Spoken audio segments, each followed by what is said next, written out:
இன்னைக்கு நாம பேச போகும் விஷயம் பார்த்தீங்கன்னா இது வெறும் சிபிஎஸ் ஓபிஎஸ் என்ற இரண்டு வார்த்தைகளுக்குள்ள அடங்கிவிடும் ஒரு சாதாரண நிர்வாக முடிவுலாம் இல்லைங்க. இது தமிழ்நாட்டில் லட்சக்கணக்கான அரசு ஊழியர்கள், ஆசிரியர்கள், காவலர்கள், கிராம உதவியாளர்கள், ஊராட்சி செயலாளர்கள், அங்கன்வாடி பணியாளர்கள் அண்ட் ஆல்சோ அவங்களுடைய குடும்பத்தின் எதிர்கால வாழ்க்கை பாதுகாப்பை தீர்மானிக்கும் மிகப்பெரிய விவகாரம்னே சொல்லலாம். முதல்ல நாம் புரிந்து கொள்ள வேண்டியது என்னன்னா, ஓய்வூதியம் என்பது அரசு ஊழியருக்கு அரசு வழங்கும் சலுகை இல்லைங்க. அவர் தனது இளமை, உழைப்பு, அறிவு மற்றும் வாழ்க்கையின் சிறந்த காலத்தை அரசு பணிக்காக அர்ப்பணித்ததற்கான சமூக பாதுகாப்புனே சொல்லலாம்.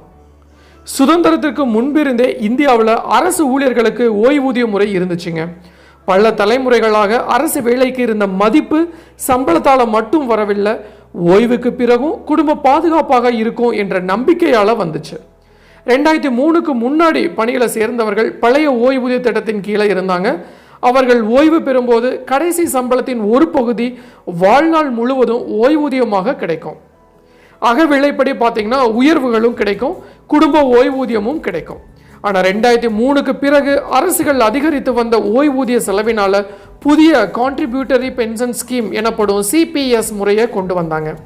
இந்த முறையில் ஊழியரின் சம்பளத்தில் இருந்தும் அரசு தரப்பில் இருந்தும் பணம் செலுத்தப்பட்டு முதலீடு செய்யப்படுது. அதனால எதிர்கால ஓய்வூதியம் உறுதியானது அல்ல, முதலீட்டு வருமானத்தை பொறுத்தது. இதுவே அரசு ஊழியர்களின் அச்சமாக மாறுச்சுங்க. 35 ஆண்டுகள் வேலை செய்த பிறகு என்ன கிடைக்கும் என்று இன்று சொல்ல முடியாத நிலையில் எப்படி நிம்மதியாக அவங்களால வாழ முடியும் அப்படிங்கிற கேள்வி எல்லாத்துக்கிட்டையும் எழுந்தே வந்துச்சு. அதிலிருந்து தான் தமிழ்நாட்டில் சிபிஎஸ் ஒழிப்பு போராட்டம் தொடங்குச்சு. பல வருஷமாக ஆசிரியர்கள், அரசு ஊழியர்கள், காவலர்கள், பல்வேறு சங்கங்கள் இணைந்து போராடி வராங்க.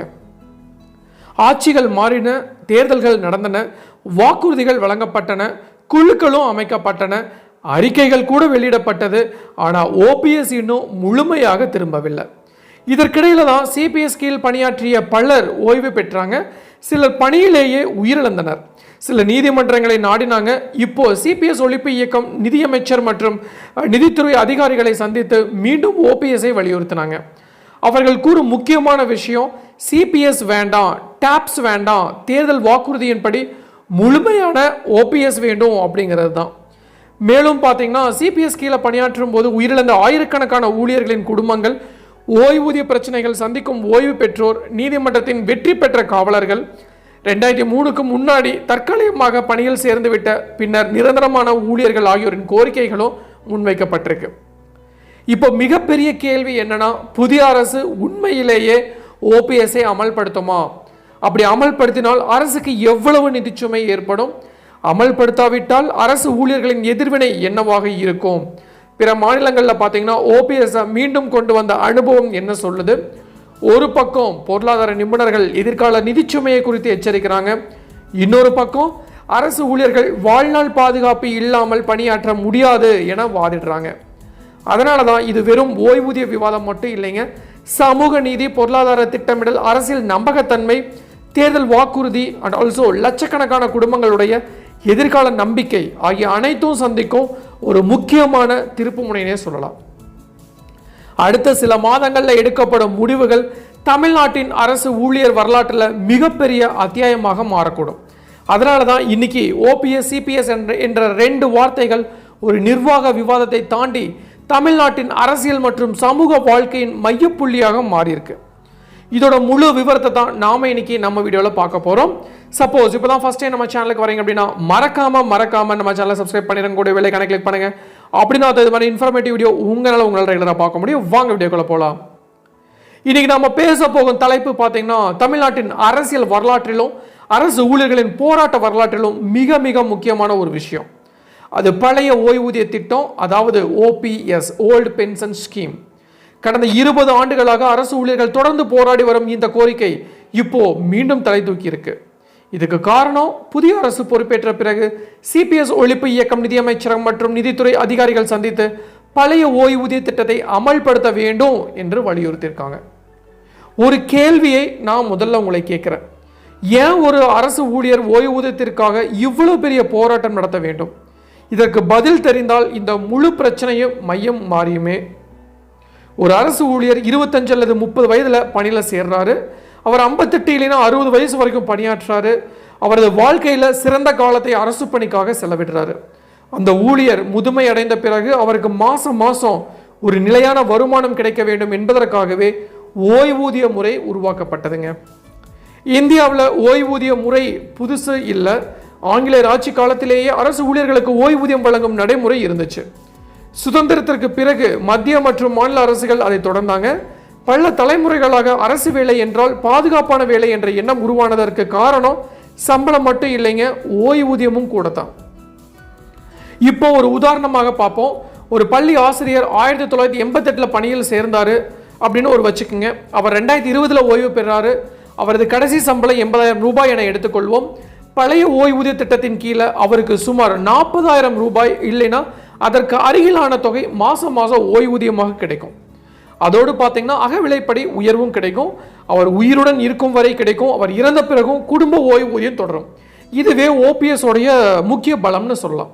ஆனால் 2003க்கு பின்னாடி நிலைமைகள் தலைகளாக மாற தொடங்குச்சு. அரசுகள் ஒரு புதிய சிக்கலை சந்திச்சாங்க. ஓய்வூதிய செலவுகள் வருஷம் அதிகரித்து கொண்டே போச்சு. பல மாநிலங்களில் அரசின் வருவாயில் பெரிய பகுதி சம்பளம் மற்றும் ஓய்வூதியத்திற்கே செலவாக தொடங்குச்சு. அப்போ பொருளாதார நிபுணர்கள், நிதி ஆலோசகர்கள் மற்றும் பல்வேறு அமைப்புகள் அரசுகளுக்கு மாற்று திட்டங்களை பரிந்துரைத்தாங்க. அதிலிருந்து உருவானதே பார்த்தீங்கன்னா கான்ட்ரிபியூட்டரி பென்ஷன் ஸ்கீம்னு சொல்லுவோம். இந்த சிபிஎஸ் என்ன சொல்லுது அப்படின்னா, அரசு மட்டும் பணம் கொடுக்காது, ஊழியருக்கு தனது சம்பளத்திலிருந்து ஒரு பகுதியை செலுத்த வேண்டும். அந்த பணம் முதலீடு செய்யப்படும். சந்தை நிர்வாகத்தை பொறுத்து அதன் மதிப்பு உயரும் அல்லது குறையும். ஓய்வு பெறும்போது அத்தொகை வைத்து ஓய்வூதியம் கணக்கிடப்படும். அரசின் பார்வையில் இது நிதிச்சுமையை குறைக்கும். ஆனால் ஊழியர்களின் பார்வையில் இது எதிர்காலத்தை நிச்சயமற்றதாக மாற்றுது. இதுதான் சிபிஎஸ் எதிர்ப்பின் மைய காரணம். நான் 35 ஆண்டுகள் வேலை செய்த பிறகு என்ன ஓய்வூதியம் கிடைக்கும் என்று இன்று சொல்ல முடியாத நிலையில் எப்படி என்னால் நிம்மதியாக இருப்பேன் என்பதே ஊழியர்களுடைய கேள்வியாக இருக்குது. ஓபிஎஸ்ல உறுதி இருந்துச்சு, சிபிஎஸ்ல கணிப்பு மட்டுமே இருக்குது என்று அவர்கள் வாதாடுறாங்க. ஸோ இப்போ புதிய அரசின் மீது நம்பிக்கை ஏன் அதிகமாக இருக்குது அப்படின்னா, காரணம் தேர்தல் வாக்குறுதி. பல அரசியல் கட்சிகள் ஓபிஎஸ் குறித்து தெளிவான உறுதி அளிக்காத நிலையில் தற்போதைய ஆட்சிக்கு வந்த கட்சி இந்த விவகாரத்தை பரிசீலித்து நடவடிக்கை எடுப்போம் என்ற நிலைப்பாட்டை எடுத்திருக்கு. அதனால தான் அரசு ஊழியர்களின் ஒரு பகுதி பெரும் எதிர்பார்ப்புடன் காத்திருக்கு. ஆனால் இங்கே இன்னொரு கேள்வியும் இருக்கு. ஓபிஎஸ் மீண்டும் கொண்டு வருவது எளிதான விஷயமா? ஒரு அரசியல் முடிவு எடுத்தாலே போதுமா? இல்லை இதுக்கு பின்னாடி ஆயிரக்கணக்கான கோடி ரூபாய் நிதிச்சுமை, எதிர்கால பட்ஜெட் திட்டமிடல், சட்ட சிக்கல்கள், ஏற்கனவே சிபிஎஸ்ல உள்ளவர்களின் நிலை, மத்திய அரசின் கொள்கைகள் போன்ற பல அம்சங்கள் இருக்குது. அதனால தான் இந்த விவகாரம் உணர்ச்சியால் மட்டுமே தீர்க்கப்பட முடியாது, கணக்குகளாலும் தீர்க்கப்பட வேண்டும் அப்படின்ட்டு சொல்லியிருக்காங்க. ஸோ சிபிஎஸ் திட்டத்தின் பணிபுரிந்து பணியிடை மரணமடைந்த 7,864 அரசு ஊழியர்கள், ஆசிரியர்கள் மற்றும் ஓய்வு பெற்ற 54,000 ஊழியர்களுக்கான பணிக்கொடை ஓய்வூதியம் தகுதி இருந்தும் ஓய்வூதியம் தர மறுத்துள்ள காவல்துறை காவலர்களுக்கு பழைய ஓய்வூதியம் வழங்க கோரி நீதிமன்ற தீர்ப்பை பெற்றுள்ள 8,000 காவலர்களுக்கும் அரசின் நீதிமன்ற மேல்முறையீட்டை திரும்ப பெற்று பழைய ஓய்வூதிய திட்டத்தில் இணைத்துக் கொள்ள கோரிக்கை வைக்கப்பட்டிருக்கு. ஸோ 2003 ஏப்ரல் 1ஆம் தேதிக்கு முன்னாடி தற்காலிக பணியாளர்களாக பணியில் சேர்ந்து தற்போது நிரந்தர பணியில் பணிபுரியும் ஊழியர்களுக்கு பழைய ஓய்வூதிய திட்டத்தில் ஈர்த்து கொள்ள கோரிக்கை வைக்கப்பட்டிருக்கு. ஸோ நம் வாழ்வாதார கோரிக்கையை நிறைவேற்றாத 2 ஆட்சியாளர்களையும் ஆட்சி கட்டில் இருந்தும் அப்புறப்படுத்திய பேர் இயக்கம் சிபிஎஸ் ஒழிப்பு இயக்கம் என்பதை நாம் அறிவோம். எந்த அரசியல் கட்சியும் தேர்தல் வாக்குறுதியில் பழைய ஓய்வூதிய திட்டத்தை அமல்படுத்துவோம் என தேர்தல் வாக்குறுதி தராத சூழ்நிலையில் தமிழக வெற்றி கழகம் மட்டும் நாங்கள் ஆட்சிக்கு வந்தால் பழைய ஓய்வூதிய திட்டத்தை பரிசீலித்து அமல்படுத்துவோம் என வாக்குறுதி அளித்தாங்க. அதன் விளைவாகவே இன்று லட்ச அரசு ஊழியர்கள், ஆசிரியர்களின் பேராதரவுடன் ஆட்சி கட்டலில் அரியணையை ஏறி இருக்கிறார். ஸோ புதுசாக ஆட்சி பொறுப்பேற்றிருக்கும் தமிழக வெற்றி கழக அரசுக்கு சிபிஎஸ் ஒழிப்பு இயக்கம் நெஞ்சம் நிமிர்த்தி வாழ்த்துக்களை தெரிவித்து வராங்க. தேர்தல் வாக்குறுதியின்படி பழைய ஓய்வூதிய திட்டத்தை அமல்படுத்த திட்டமிட்டு செயலாற்றுவோம். அத்தகைய சிபிஎஸ் ஒழிப்பு இயக்க நடவடிக்கைகளுக்கு கரம் கோர்க்க வேண்டும் என்று சிபிஎஸ் ஒழிப்பு இயக்கம் வெளியிட்டுள்ள அறிக்கையில் நம்பிக்கை தெரிவிச்சிருக்கு. ஸோ எது எப்படியோ தமிழக வெற்றி கழக அரசு இந்த பழைய ஓய்வூதிய திட்டத்தை நிச்சயமாக உறுதியாக அமல்படுத்தும் அப்படிங்கிற எந்த ஒரு சந்தேகமும் இல்லை. ஸோ காலம்தான் பதில் சொல்ல வேண்டும். கொஞ்ச நாள் பொறுத்திருந்து பார்க்கலாம். விஜய் அவர்கள் நிச்சயமாக அரசு ஊழியர்களுக்கு நல்லது செய்வார் அப்படிங்கிற நம்பிக்கையோட நாம் ஒவ்வொரு நாளும் கடந்து போவோம். ஸோ இதுதான் நான் இன்னைக்கு உங்களுக்கு சொல்ல வர வேண்டிய விஷயம். டெஃபினட்டாக யூஸ்ஃபுல்லாக இருக்கும்னு நினைக்கிறேன். ஸோ மீண்டும் இன்னொரு நாள் இது மாதிரி சுவாரஸ்யமான இன்ஃபர்மேட்டிவ் வீடியோவுடன் கூட சந்திக்கும் வரை உங்களிடமிருந்து விடைபெறுவது உங்கள் மஞ்சள் மாநகர மைந்தன் சிவா.